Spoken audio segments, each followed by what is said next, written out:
నమస్కారం. ఉపాధ్యాయులకు సంబంధించిన ప్రతి అప్డేట్, ప్రతి సమస్య పట్ల సపోర్టివ్‌గా అవగాహన కోసం వీడియోస్ అయితే వస్తాయి. తప్పకుండా సబ్స్క్రైబ్ చేసుకొని రెడీగా ఉండండి. వీడియోస్ మాత్రం చాలా మంది చూస్తున్నారు. లైక్ చేయడం లేదు. ఒక లైక్ చేయండి. ఇక ఊర్లోకెళ్తే తెలంగాణ ప్రభుత్వం తెలంగాణలో టీచర్లకైతే ఒక గుడ్ న్యూస్ అయితే చెప్పబోతోంది.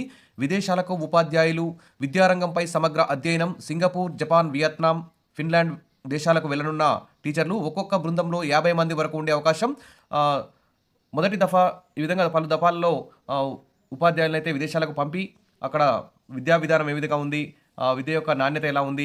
మన మన దేశంలో, మన రాష్ట్రంలో నాణ్యమైన విద్యని అందించడానికి ఎలాంటి చర్యలు తీసుకోవాలి అనే అంశాల మీద సమగ్రమైన అధ్యయనం చేసేందుకు విదేశాలకు ఉపాధ్యాయులను పంపాలని చెప్పి తెలంగాణ ప్రభుత్వం అయితే ఆహ్, ఆహ్, ఏర్పాట్లయితే చేస్తుంది. ఇక త్వరలోనే వారు విదేశాలకు వెళ్ళే ఒక గుడ్ న్యూస్ అయితే రాబోతుంది. ఆయా దేశాల్లో ఉన్న విద్యారంగ పరిస్థితులు, బోధనా పద్ధతులు, విద్యార్థులకు సంబంధించి సమగ్రంగా అధ్యయనం చేయనున్నారు.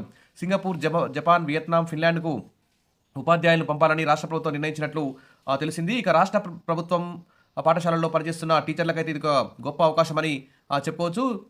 ఇలా విదేశాలకు పంపబోయే ఉపాధ్యాయులకు సంబంధించి రవాణా ఖర్చులతో పాటు బస, భోజనం, ఇతర ఖర్చులను మొత్తం కూడా పూర్తిగా ప్రభుత్వమే భరించనుంది. ఒక్కొక్క బృందంలో 40-50 మంది ఉపాధ్యాయులకు వరకు ఉండే అవకాశం ఉంది.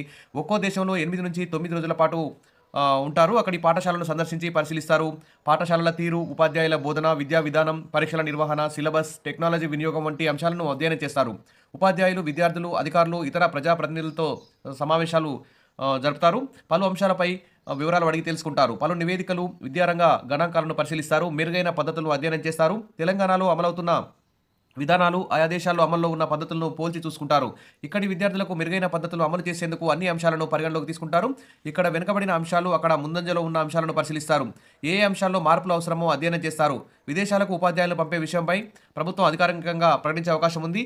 ఆ తర్వాత ఉత్తర్వులు అయితే విడుదలవుతాయి. అనంతరం ఉపాధ్యాయులు విదేశాలకైతే వెళ్ళనున్నారు. మరి ఏ టీచర్లని సెలెక్ట్ చేస్తారు? సర్వీస్ ఆధారంగా సెలెక్ట్ చేస్తారా? క్వాలిఫికేషన్ ఆధారంగా సెలెక్ట్ చేస్తారా? తర్వాత ఏదైనా ప్రత్యేకంగా వారికి ఏమైనా అర్హతలు ఉంటే ఆ అర్హతల ఆధారంగా సెలెక్ట్ చేస్తారా? మరి మరి కేవలం సంఘాల నాయకుల్ని పంపిస్తారా? అనేటువంటి అంశం మీద ఏ సబ్జెక్టులో ఎంతమందిని పంపిస్తారు?